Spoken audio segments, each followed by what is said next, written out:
Welcome to the Real Estate Pros Show, where we interview real estate investing professionals from coast to coast, as well as the service providers that serve the real estate investing industry.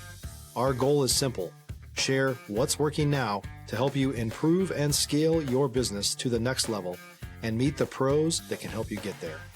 Real Estate Pros is powered by Investor Fuel, America's leader in helping real estate investors and professionals build the business you need to live the life you've always dreamed of. Let's start today's show. Property insurance for real estate investors doesn't have to be difficult, but it does need to be there to protect you when you need it. MyInvestorInsurance.com not only provides insurance at 15 to 30% cheaper than traditional agencies, it's built specifically for real estate investors like you. You can set up an account in about 2 minutes, get quotes on properties, turn on and turn off insurance for your fix and flip or rental properties in around 2 minutes without having to talk to anyone directly, all through our portal. There's no better way or faster way to make sure you've got the coverage you need to protect you, and no more lengthy policies either. Once you're set up, you're billed monthly and prorated by the day for however long your policy is active. It's powered by MSI, the third largest independent MGA, with 1.5 million customers and more than $1 billion in cumulative premiums written. Get set up today in about 2 minutes at myinvestorinsurance.com/fuel. Hello, everybody, and welcome to the Real Estate Pros podcast. I've got a special guest today. It's Brian Barbuto. Brian, how are you, sir? I'm good, thank you. How are you? Good. Looking forward to hearing your origin story and how you're helping people now. But first, at Investor Fuel, we help real estate investors, service providers, and real estate entrepreneurs 2 to 5x their businesses to allow them to build the business that they've always wanted and to allow them to live the lives they've always dreamed of. Brian, tell me your origin story. How did you get started in real estate and real estate development? Where did it all begin? So I grew up in the trades. I grew up as a journeyman early in my youth. I worked in construction on the weekends to make, grocery money at 12, 13, left home at 11. Was basically on the streets with one parent from time to time until I was about 14. I was completely on my own. Was intending to be a developer early in my life, but then an accident at 18 when I was electrocuted, went 23 feet head first off a roof onto asphalt and split my head into 2 pieces, arrived at the hospital DOA, and was told I'd never do much of anything but be a vegetable the rest of my life. 6 months later, I became a real estate developer. I had no choice. I lost all the physicality, and it was, go for it or never do it. So I became a developer, launched my company at 20, at 21, built my first project. It was during Jimmy Carter's era when my construction rates of interest, went through the roof. I ran out of interest reserve, almost lost the project, managed to get it finished and sold. As a result, became a workout guy for the bank, and that led to more workouts. And 2 years later, I'd made enough money as a workout consultant to launch Brian Barbuto Corp. And then 27 became one of the notable builders within the BIA, made the cover of the LA Times. People were calling me the golden boy of the building industry at 27, 29. Sold that company at 34, retired to wine country. 4 years later, got sued by the RTC on guarantees that I'd placed on projects that I'd sold under all-inclusive trust deeds. That ingenious idea that we'd come up with way back then. Lost everything after being fully retired at 34. At 39, I was broke and had to start over again, started my second development company. So I've been way up, way down, and I know what it means to get hammered. I mean, not like drinking hammered, but crushed into dust. So it's all about survival. Yeah. So every origin story, I think, has the I guess the hero's journey on there. So tell me about the valleys. How did you manage? Obviously, being sued. I guess having the wealth taken away. What was the valleys like for you? How did you move in the direction of just got to reboot and restart again? God allows us to go through challenges in life to make us strong and wise. And the world tries to embitter us through hardship. Stop living on an island and join the #1 mastermind in America for professional real estate investors. Investor Fuel is a community of hundreds of the nation's top investors working together to build stronger businesses and better lives. In addition to the amazing community of real estate investors acting as a board of advisors for one another, Investor Fuel members have access to 100% funding on purchase and repairs for our members only, a health insurance program, and benefits and discounts that more than pays for the membership of most of our members, meaning it's actually costing you money to not be a member of Investor Fuel. If you're looking to scale your business and build a business that allows you to live the life of your dreams, please visit investorfuel.com today and book a call with our team. But if we choose to see the good in the difficulty and as a learning experience, it becomes just that. And so for me, it's always been a decision to make my situation better by reflection and opportunity. And I think, you're either given that kind of gift of entrepreneurialism in your DNA, maybe before you're formed or in your early formative years. But I've been very blessed and very fortunate that even though, like I said, I've been hammered quite a few times in my life because I'm a risk taker. I'm not afraid to jump out of an airplane at 17,500 feet and done it many times. I take calculated risks. I take risks where I'm betting on myself and my ability, not someone else. And I think when you get knocked down, you have to look at it and say, well, what did I do wrong? How can I learn from this? How can I grow? And and even in my most difficult times, I've always been happy. I've always been glad to be alive and glad for the opportunity to do something else. Well, it sounds like you had that perspective of being thankful even in those really challenging circumstances. And where does that come from? I mean, if we're not happy in our circumstances, what do we have to be happy about?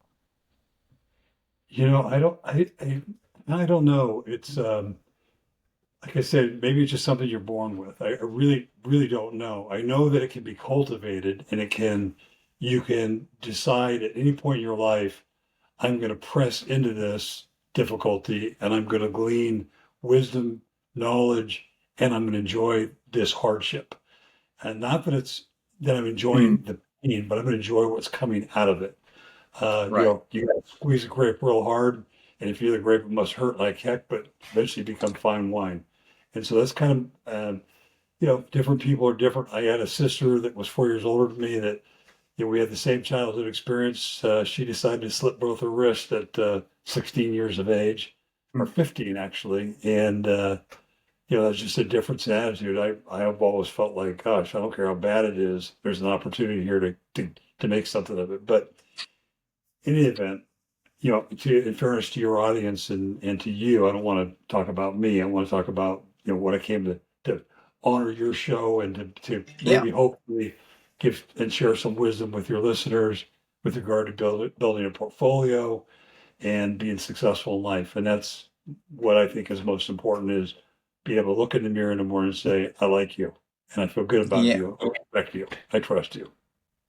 Yeah, I like that. And I want to get into some of the mentorship that I know that you're doing now. But in 2025, real estate, you look at the landscape and you've been in it since the Carter administration.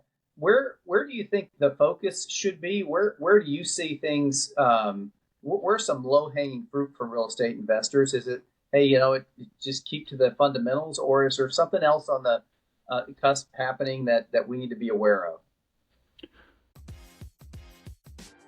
If you're looking for consistent, high-quality leads, look no further than Investor Machine. Investor Machine isn't just another agency. It's the most sophisticated, data-driven lead generation company on the planet for real estate investors, and serves the role of being not just a lead generator for your business, but a marketing partner that is helping you achieve your goals along the way. Go to investormachine.com to learn more and schedule a call with our team today.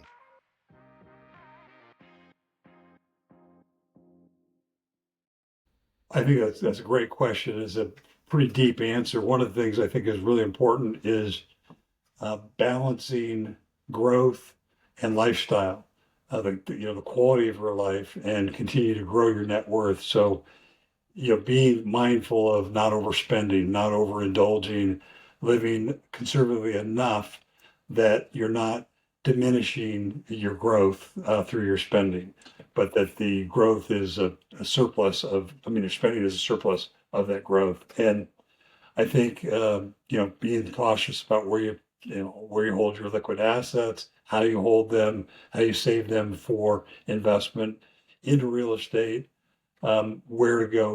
Like right now, I think the low hanging fruit, as you call it, is um, entry level housing. I think it's the safest place for the small investor, because if you're going to go it on your own, which is often a better place to be because you avoid all the cost of somebody else's management leadership. Everybody at some point can afford entry level housing. So if you're at the very bottom end of the pyramid, you've got a portfolio of assets that are comprised of housing that everybody can afford. You've got something that is always going to be occupied. So that's a great place to park real estate investment money. And while you're waiting to have enough, having it in gold and treasuries is really smart. Um, but that is where I would say, and then secondarily, turning that single family that you own into more than a single family, getting some income out of it with an ADU or a conversion, or the SB9 capability of dividing the property and getting an additional unit for inventory and income. I think are all things that you should do, even if you don't have to, but that boosts your net worth and boosts your liquidity and your cash flow. I think with what's coming, I think it's what's coming on the horizon, would be pretty tough. Everything we can do to get ready for that storm and is good, wise. I like it. So I always love to ask the question for some of the folks that have been in real estate and done something. So I'll let you pick this question. It's a two-parter. You get to pick. It's kind of like a choose your own adventure. All right, tell me about maybe your best deal that you ever got, and you can share the numbers if you'd like. But if you don't want to do that, tell me about the most creative or a fun story about developing or real estate that you think would be good for our audience. Yeah, I think probably the funnest thing that I ever did was maybe one of the most creative things I ever did. And that was a project that was had beautiful freeway frontage for a housing community, a great traffic, an ideal site in the Inland Empire of Southern California, great market, but it wasn't very deep. It was very, very wide. It had power poles that ran through it, making it very difficult to develop. And I would drive by the property from time to time over a period of about 5 years and see a prominent name, a development company, coming soon, housing project. And a year and a half later, the sign's looking kind of dilapidated. It goes down, a new sign comes up. And I watched that take place for quite a while when I thought, gosh, I need to go over and look at this thing and figure out why nobody's been able to develop it. So looking that over and coming to terms with the fact that it was an ideal 50 unit, but it was zoned 10,000 square foot lot minimums, and it was zoned for equestrian, was, going to leave it with the diagonal power lines that ran through it. If you got 9 lots out of it, you'd be doing good. So a lot of creative thinking. I came up with an idea that I would build single family, small lots in a common area equestrian facility. And so we got 54 lots out of it with a common equestrian to satisfy the equestrian need. But the most fun part of the project was going to the city's study session and having the city council and the planning commission and the equestrian commission basically rip my face off and say, you're never going to develop this property anything but 5 or 6 equestrian estate homes. So what we did was we went back and said, thank you very much. Made up 10 or 12,000 flyers that said, coming soon. If you're interested in a home on this site, send us in the little stamped thing on the back, and we'll send you some information. We had about 3,000 respondents because we put the flyers every equestrian facility, every liquor store or equestrian people might frequent. And we got a big clientele of people interested in the homes, started corresponding with them, invited them to come out to an event where we would hold a raffle. And oh, by the way, that's the first night of an official city council hearing to talk about the project. It's called KTLA News, had the news come out. went to the high schools and had them make up flyers. I support this project and all different kinds of, backdrops, and trained for a couple of computers that we gave to our department. If you're a new or newer real estate investor looking to launch or grow your real estate investing business, please check out Investor Fuel Club. It's a coaching community, but unlike anything you've ever seen before. And you can actually partner with members of our mastermind from coast to coast on deals right in your market. There's no better opportunity to build a consistent business than to literally partner with pros to help you avoid costly mistakes, avoid the need for capital to do deals, and help you eliminate your fears as you're starting your business. Learn more about Investor Fuel Club at investorfuel.com/club. And had all these people at the park, gave them all the signage that they needed, and said, if you really want to be in the rough, you got to come into the public hearing and say, I support this project. And walked in and had about 300 people, maybe 400 people in the chambers who were jumping up and down in favor of the project. The city council folded like a cheap suitcase and said, we love this idea. And got the project approved, and made a whole lot of money in 10 months, but it was fun. It was fun to outsmart a group of people who were just not really thinking about what was in the best interest of the community, but rather what was in their best interest in terms of they only wanted so many equestrian properties. But in actuality, at the end of the day, we gave 54 people who would never be able to have a house with a horse on it an opportunity to have a home with a horse in the paddock on their property, which was within a 50-yard walk from their home every day. And so we blessed 54 people with the opportunity to have a home, beautiful home, and a place for their horse. And the project was very successful. What a legacy too. It's really such an interesting way to solve a problem, right? Okay, well, what do we know? We have lots of interest in this. So how do we leverage all that? That's a beautiful thing, and it speaks to the power of just creativity and being able to see something through. Because there was no guarantee that even though that you had all those people there, that the city council would approve you. You guys were taking a risk. But like you said at the beginning, Brian, you're a risk taker. You jump out of airplanes. This was something that you were going to see through and see if it worked. And so that's a big nugget for our audience about taking risks, but also just seeing it through to the finality of it, which is great. That's a great story. So Brian, one of the things that we talked about earlier, we always talk about this. We talked about this. We have a pre-show, folks, so we talk about some things. But what's really interesting about you is you are mentoring young men or mentoring men that need it. What is the biggest challenge facing the culture of men today as you're talking to these men? And what are you doing to help people, with their lives and how they're going about their day-to-day, their daily method of operation, their daily lives, and how they're thinking about their future? Good question, and try to make it as succinct as I can. Every man has the right and the responsibility to self to determine what they define, how they define success. The word is easily defined by Webster, but their own personal hold on their own personal idea of success, they have that right to say, this is what I see as successful. Detaching that from what their peers think is successful and what the world thinks is successful, how they see their own success. And I think that helping men, the men that I mentor, helping them to define their success, look at their circumstance, and identify the roadmap necessary to get to the place that they want to be is part of it. But the other part is accepting failure along the way, because no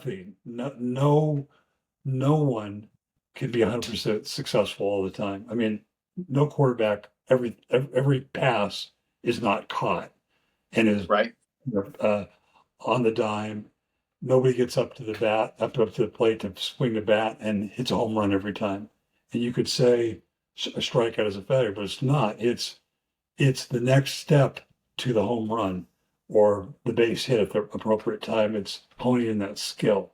And so I teach guys how to navigate success, to equip them to be stronger, smarter, more self-evolved, and failure and falling down, how to learn from it and to see where they played a role in their failure and how they might have sabotaged themselves or the deal that they were trying to put together out of self-doubt or disbelief in themselves or some other personal issue. Because what I found is most of how we feel about ourselves comes back around to how we succeed or fail in life. My own personal belief is I'd rather be a great father than a great businessman. I'd rather have children who could say my dad was a great dad than a bunch of people I built homes and sold homes to who would say he was a great builder. Yeah, I want to build a great house. I want people to like my homes. And so I've tried to do that. But if I have to choose between the two, I'll take choosing being a great dad. Yeah, one of the things I liked about that is you're talking about things that last, right? And it's those relationships that we have with our spouses and our kids that are the most important. But men tend to think their purpose, when we're misaligned.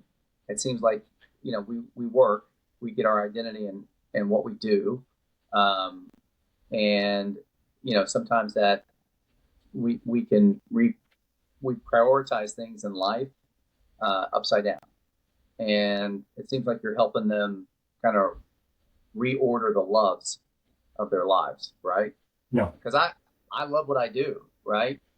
I absolutely do. I enjoy it. I have a good time, and it doesn't seem like work.